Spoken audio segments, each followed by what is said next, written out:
नमस्कार दोस्तों, स्वागत है आपका हमारे चैनल स्टडी गाबा 25 पर। दोस्तों, प्राचीन इतिहास जो मैं शुरू किया हूं उसका सीरीज चल रहा है। अब ये 2-3 वीडियो में समाप्त भी होने वाला है। तो बहुत सारा वीडियो बनाए हैं, 7-8 वीडियो, और मोस्ट इम्पॉर्टेंट वीडियो है। तो जो नए स्टूडेंट हैं उन्हें नहीं देखे हैं तो पहले उसे देख लें। हमारा जो टारगेट है खासकर बिहार पुलिस का लेकर के कि यहाँ 100 में 80 नंबर लाना है। तो उसी से संबंधित जो मोस्ट इम्पॉर्टेंट टॉपिक है, जो परीक्षा में बार बार रिपीट किए जाते हैं, उन प्रश्नों को मैं शामिल किया हूँ। हालांकि ये सीरीज जो है बीपीएससी, यूपीएससी, पीसीएस, एसएससी और रेलवे सभी में समान रूप से उपयोगी साबित होगा। तो जो लोग नए हैं चैनल से जुड़े और चैनल को सब्सक्राइब कर हमारे प्लेलिस्ट में सारे वीडियो पड़े हुए हैं, उन वीडियो को क्रम वाइज देखें तो आपको चीज़ें पूरी क्लियर होगी। आइए आज का वीडियो स्टार्ट करते हैं। और आज का जो सबसे हॉट टॉपिक है गुप्त साम्राज्य, हम लोग सिलेबस में भी डाल दिए हैं और उन सिलेबस में ये सबसे हॉट टॉपिक माना जाता है क्योंकि ये बिहार से संबंधित भी बहुत सारे फैक्ट्स हैं इसमें। तो प्रीवियस ईयर्स पी बाई करके लिखा हूँ, जो एग्ज़ाम में बहुत बार रिपीट हुए हैं, उनके पूछे जाने के चांसेस बहुत ज़्यादा है, उन्हें हाईलाइट भी किया हूँ। तो आइए शुरू करते हैं। गुप्त साम्राज्य का जो संस्थापक है वो हैं श्रीगुप्त। इनका जो काल चला है 240 ईस्वी से 280 ईस्वी। अभी ये क्रम जो है वीडियो के लास्ट में मैं दिखाऊंगा कि 7 लोगों का क्रम है। 7 लोगों का क्रम है, वो जो है आप एक जगह नोट करके आप उसको याद कर लेंगे। तो आप वीडियो पर बने रहें, लास्ट तक वीडियो देखें। उसके बाद श्रीगुप्त जो संस्थापक था, हालांकि ये वास्तविक संस्थापक इसको नहीं मानते हैं, वास्तविक संस्थापक चंद्रगुप्त प्रथम को मानते हैं। लेकिन संस्थापक के बारे में पूछा जाए तो ये श्रीगुप्त 240 से 280 ईस्वी के बीच में इसे संस्थापक बोलते हैं। और इसका उत्तराधिकारी घटोत्कच था जो 280 से 320 के शासन काल में रहता है। इससे ज़्यादा क्वेश्चन पूछे नहीं जाते हैं, इसलिए सिर्फ आपको याद रखना है कि श्रीगुप्त का संस्थापक है घटोत्कच। और घटोत्कच का जो उत्तराधिकारी है वो है चंद्रगुप्त प्रथम। ये सबसे महान, सबसे पहला गुप्त साम्राज्य का महान शासक साबित हुआ क्योंकि इसने जो है सबसे पहला है विवाह नीति को प्रोत्साहन भी दिया। और विवाह जो है लिच्छवी राजकुमारी कुमार देवी के साथ विवाह किया। इसलिए चंद्रगुप्त प्रथम को वास्तविक संस्थापक बोलते हैं क्योंकि इसने गुप्त साम्राज्य को काफ़ी विस्तार नीति दिया है। तो और ये 320 में गद्दी पर बैठा है चंद्रगुप्त प्रथम। अभी ये आपको क्रम जो है बाद में मैं दिखाऊंगा कि किस तरीके से आपको याद हो जाए।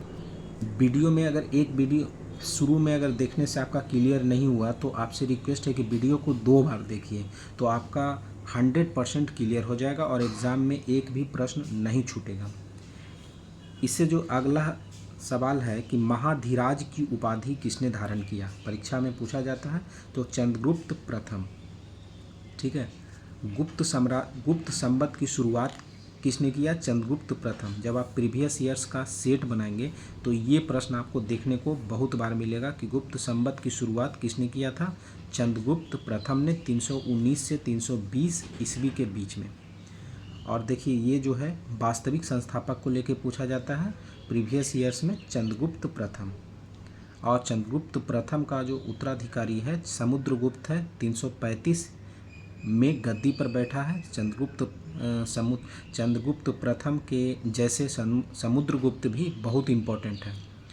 तो इससे सबसे ज़्यादा जो प्रश्न पूछा जाता है भारत का नेपोलियन, चूँकि इन्होंने इंडिया के बहुत सारे हिस्सों में सर्वाधिक विजय हासिल किया है, इसलिए समुद्रगुप्त को भारत का नेपोलियन कहते हैं।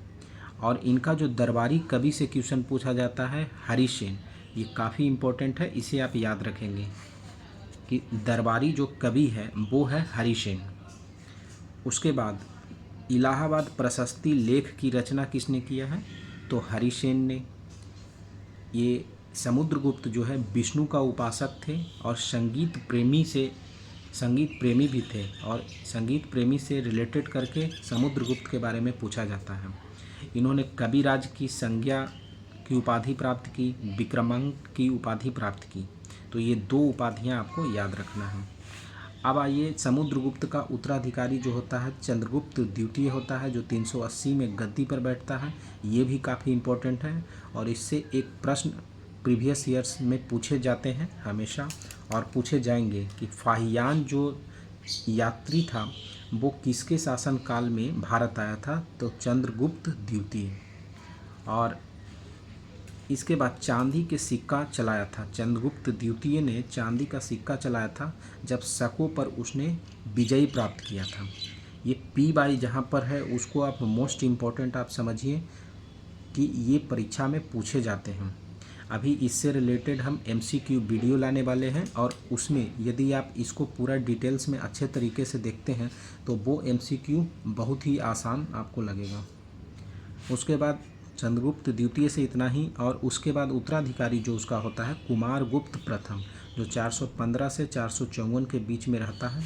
और इससे रिलेटेड जो है सबसे इम्पोर्टेंट क्वेश्चन है कि नालंदा विश्वविद्यालय की स्थापना किसने किया, कुमारगुप्त प्रथम।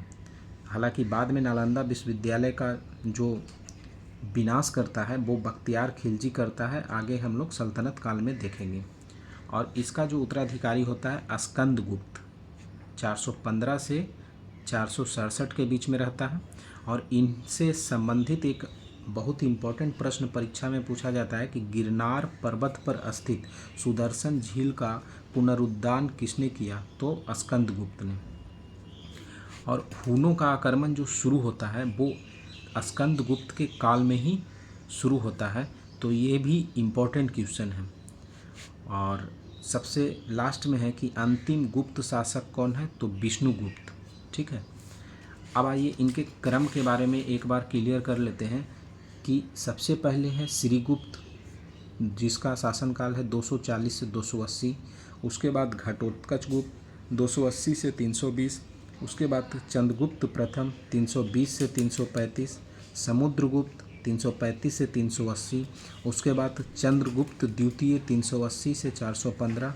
उसके बाद कुमारगुप्त प्रथम 415 से 454 और स्कंदगुप्त 455 से 467। तो 2-3 बार इसको आप देख लीजिए, इस क्रम को कहीं नोट कर लीजिए और आप जब रिवीजन करेंगे तो ये क्रम भी आपको याद हो जाएगा।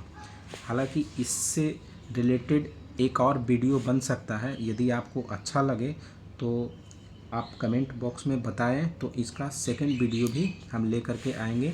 तो आपका गुप्त काल या गुप्त साम्राज्य जो बहुत ही इम्पोर्टेंट टॉपिक्स है आपका क्लियर हो जाएगा।